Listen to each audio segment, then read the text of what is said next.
Période d'exactions perpétrées sous l'égide d'une première république née en septembre 1792, la Terreur, qui notamment enfanta le célèbre tribunal révolutionnaire en voyant à la mort des personnes appartenant pour plus de 80% au tiers-état et non à la noblesse ou au clergé, donna pour la première fois au monde le lâche et impitoyable spectacle de l'assassinat juridique des femmes et des enfants en masse, écrit en 1836 Chateaubriand, dans son abrégé de l'histoire de France détaché textuellement des études historiques, qui se fait également l'écho d'édifiants témoignages contemporains relatifs aux sordides conditions de détention et d'exécution.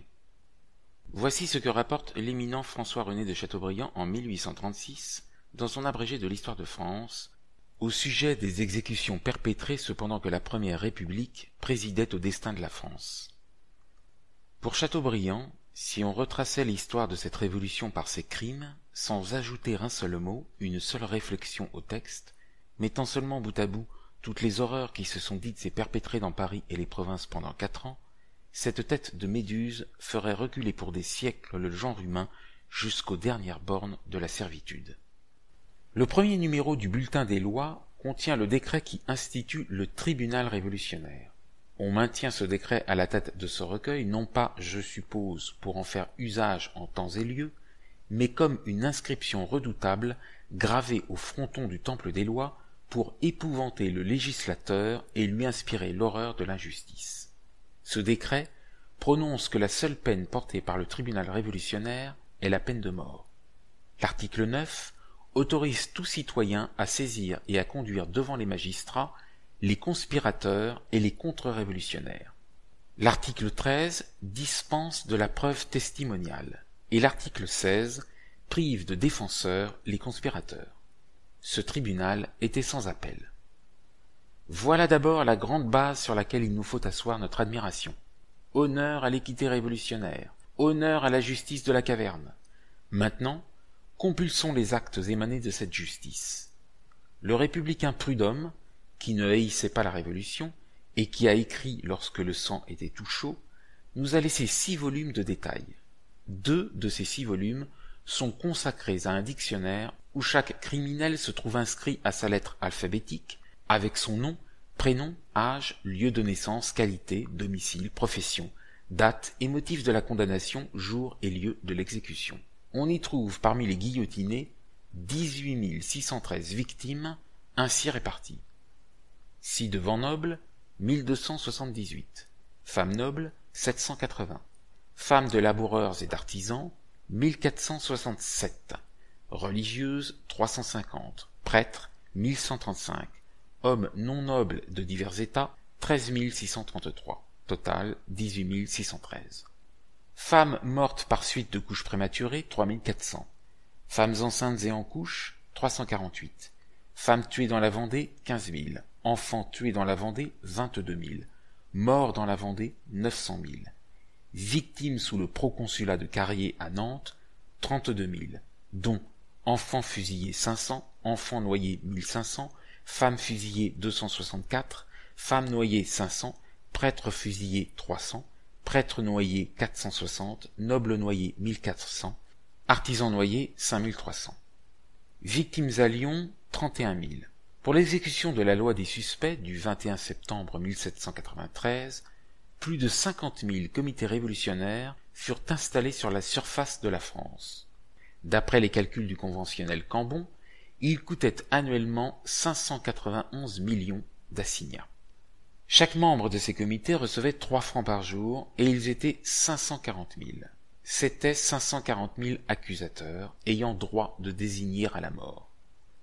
À Paris, seulement, on comptait 60 comités révolutionnaires. Chacun d'eux avait sa prison pour la détention des suspects. Vous remarquerez que ce ne sont pas simplement des nobles, des prêtres, des religieux qui figurent ici dans le registre mortuaire. Voilà 18 923 hommes non nobles de divers états et 2231 femmes de laboureurs ou d'artisans. 2000 enfants guillotinés, noyés et fusillés. À Bordeaux, on exécutait pour crime de négociantisme des femmes. Mais savez-vous que dans aucun pays, dans aucun temps, chez aucune nation de la terre, dans aucune proscription politique, les femmes n'ont été livrées aux bourreaux, si ce n'est quelques têtes isolées à Rome sous les empereurs, en Angleterre sous Henri VIII, la reine Marie et Jacques II. La terreur a seule donné au monde le lâche et impitoyable spectacle de l'assassinat juridique des femmes et des enfants en masse. Le Girondin Riouf, prisonnier avec Vergniaud, Madame Roland et leurs amis à la conciergerie, rapporte ce qui suit dans ses Mémoires d'un détenu. Les femmes les plus belles, les plus jeunes, les plus intéressantes, tombaient pêle-mêle dans ce gouffre, l'abbaye, dont elles sortaient pour aller par douzaines inonder l'échafaud de leur sang. De jeunes femmes enceintes, d'autres qui venaient d'accoucher et qui étaient encore dans cet état de faiblesse et de pâleur qui suit ce grand travail de la nature qui serait respecté par les peuples les plus sauvages, d'autres dont le lait s'était arrêté tout à coup, ou par frayeur, ou parce qu'on avait arraché leurs enfants de leur sein, étaient jour et nuit précipitées dans cet abîme. Elles arrivaient, traînées de cachot en cachot, leurs faibles mains comprimées dans d'indignes fers. On en a vu qui avaient un collier de fer au cou.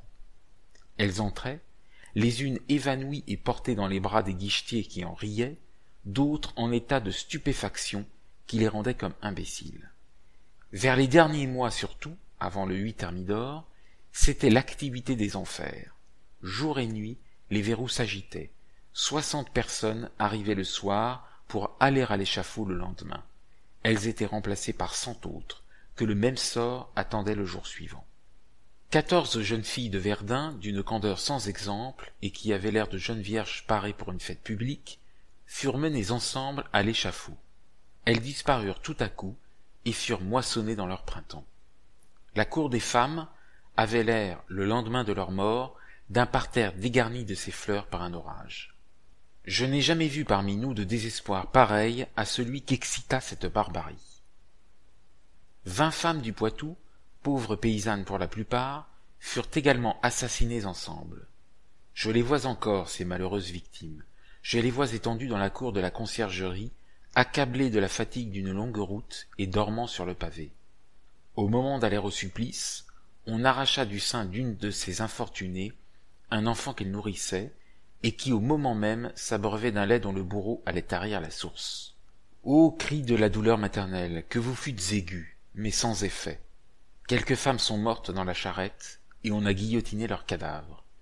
N'ai-je pas vu, peu de jours avant le 9 Thermidor, d'autres femmes traînées à la mort? Elles s'étaient déclarées enceintes. Et ce sont des hommes, des Français, à qui leurs philosophes les plus éloquents prêchent depuis 60 années l'humanité et la tolérance. Un aqueduc immense, qui devait voiturer du sang, avait été creusé à la place Saint-Antoine.